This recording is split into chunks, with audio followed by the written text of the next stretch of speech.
Gangrape कांड से जुड़ी बहुत बड़ी खबर आ रही है। मानवाधिकार आयोग के सदस्य ने एक बड़ी जानकारी दी है। दावा है कि कॉलेज में लड़कियों को रैगिंग के नाम पर नशा दिया जाता था और फिर नशा देकर लड़कियों का रेप किया गया। गैंगरेप में शारिक मछली नाम के शख्स का नाम आया है। शारिक ने ही बाकियों को अपराध के लिए उकसाया। प्रियंक कानूनगो ने कहा कि 3 लड़कियों ने संपर्क किया। तीनों पीड़ितों ने जान का खतरा बताया है।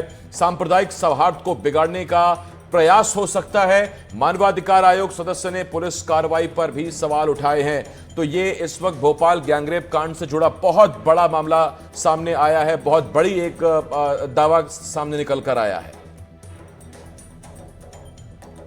हमने बच्चों की जो लड़कियों की लेटेस्ट कंप्लेंट है उसको गंभीरता से लिया है। हम आदेश कर रहे हैं कि एक टीम आयोग की वहां जाए, बच्चियों के रिहेबिलिटेशन के मामले में प्रॉपर रिपोर्ट बनाए, वहां क्या प्रिवेंटिव और क्या क्यूरेटिव स्टेप्स लिए जाने हैं, वहां कॉलेजेस में कंड्यूसिव माहौल बने, रैगिंग की घटनाओं को रोकने के लिए प्रभावी कदम क्या उठाए जाने चाहिए, इन सब बिंदुओं पर एक विस्तृत रिपोर्ट टीम हमको देगी। उसके बाद हम इसमें आगे कार्रवाई करेंगे। इस वक्त निहारिका मेरी सहयोगी भोपाल से लाइव जुड़ रहे हैं हमारे साथ इस बड़ी खबर पर। निहारिका, अब तक जो 2 चीजें हमें पता थी वो ये कि फरहान अबरार ये लोग मास्टरमाइंड थे। ये लोग लड़कियों को बहला फुसलाकर उनके साथ रेप करते थे, वीडियो शूट करते थे और फिर मजबूर करते थे कि वो अपनी बाकी सहेलियों को लेकर आए। और दूसरा, डांस क्लास और बाकी चीजों के नाम पर उन्हें नशा दिया जाता था। लेकिन ये बिल्कुल चौंकाने वाली बात है कि रैगिंग के नाम पर कॉलेज में नशा दिया जाता था और फिर गैंगरेप होता था और कोई ये शारिक मछली निकल कर आया है जो शायद बाकियों को उकसा रहा था।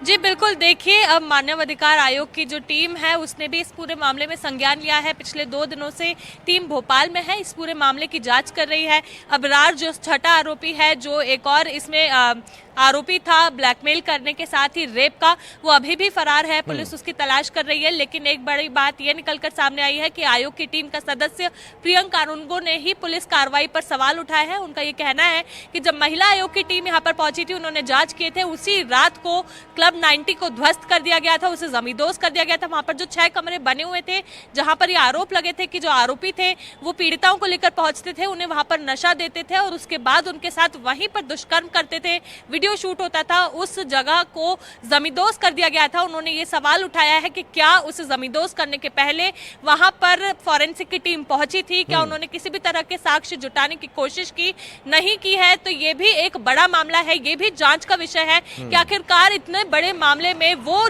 जो साक्ष्य थे, जो कमरे से जुड़े हुए थे, वो कमरे के साक्ष्य जुटाए बिना कैसे उस कमरे को, उन 6 कमरों को ध्वस्त कर दिया गया। शारिक मछली नाम का जो व्यक्ति है वो लगातार इस पूरे मामले में बना हुआ है।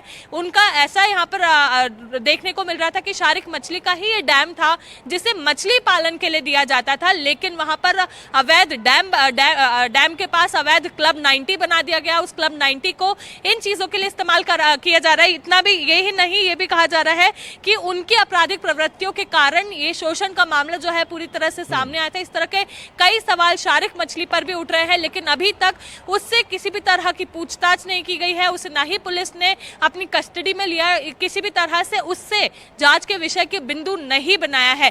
तो इस तरह से लगातार इस पूरे मामले में सवाल उठ रहे हैं। न केवल इतना बल्कि मनी लॉन्ड्रिंग का भी एक मामला इसमें देखने को मिल रहा है, जिसके बिंदुओं पर अब मानव अधिकार की टीम जो है वो जांच कर रही है। देखिए, एक सबसे बड़ी बात यह है कि ड्रग्स उन्हें दिए जाते थे, बड़ी बड़ी गाड़ियों का इस्तेमाल किया जाता था। तो ड्रग्स कौन लाता था, कितने पैसों के आते थे, उन्हें पैसा कौन देता था, बड़ी गाड़ियां जिसमें लड़कियों को घुमाया जाता था, वो गाड़ियां कहां से आती थी, वो गाड़ियों का इन लोगों को अधिकार कहां से मिलता था। खास कार्यक्रम दिखाया था निहारिका, हमने बताया था कि भोपाल में कैसे गली गली में वो ड्रग्स की पुड़िया मिल रही हैं, लेकिन उसके बाद शायद कार्रवाई हुई नहीं और आराम से देखिए आप ड्रग्स देने के आरोप लग रहे हैं। निहारिका, मेरा आपसे एक सवाल है और वो सवाल मेरा ये है आपसे कि जो प्रियंक कानूनगो का बयान है जिसमें उन्होंने पुलिस की कार्रवाई पर सवाल उठाए हैं, तो क्या ये लापरवाही को लेकर सवाल उठाए गए हैं कि बिना साक्ष्य जुटाए, जो पूछा जा रहा है कि क्या साक्ष्य जुटाए गए, बिना साक्ष्य जुटाए क्लब 90 ध्वस्त कर दिया गया, या फिर ये मिली भगत की तरफ उनका इशारा है, उनका गुस्सा है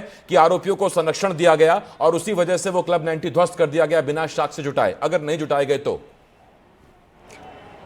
बिल्कुल आसिफ, आप सही कह रहे हैं। ये दोनों ही बिंदु इसमें आ रहे हैं, क्योंकि सबसे पहला उनका ये कहना है कि कैसे इतनी बड़ी लापरवाही हो सकती है। 6 कमरों को ध्वस्त किया जाता है, वो भी महिला आयोग की टीम पहुंचने के बाद। नेशनल टीम वहां पर पहुंची और उसके बावजूद बिना फॉरेंसिक टीम के वहां पर पहुंचे कोई साक्ष्य नहीं जुटाया गया और 6 कमरों को रातों रात ध्वस्त कर दिया गया। वो शारिक मछली जो लगातार शुरुआती दिन इस पूरे मामले में बना हुआ है, उससे आज तक पुलिस ने अपनी कस्टडी में लिए बिना ये पूरे मामले में संज्ञान ले रही है। अबरार, जिसे एक और मास्टरमाइंड बताया जा रहा था, 6 आरोपियों में फरहान और अबरार ही वो आरोपी है जिनके खिलाफ दुष्कर्म का मामला दर्ज हुआ था, लेकिन इन दोनों ही आरोपियों में से अबरार आज भी फरार है। 12 अप्रैल को ये पूरा मामला निकलकर सामने आया था। 8 अप्रैल को पहली पीड़िता ने ये मामला अपने सामने पूरा खोला था। 12 अप्रैल से आज आप देख सकते हैं 14 मई हो चुका है, 1 महीने से भी ज्यादा का समय, और एक आरोपी, एक मास्टरमाइंड आज भी फरार है। तो किस तरह से लापरवाही इसमें देखी जा रही है, क्योंकि पुलिस का कहना है कि लगातार हमारी टीम बाहर है। एक दिन फरहान को लेकर भी जाया जा रहा था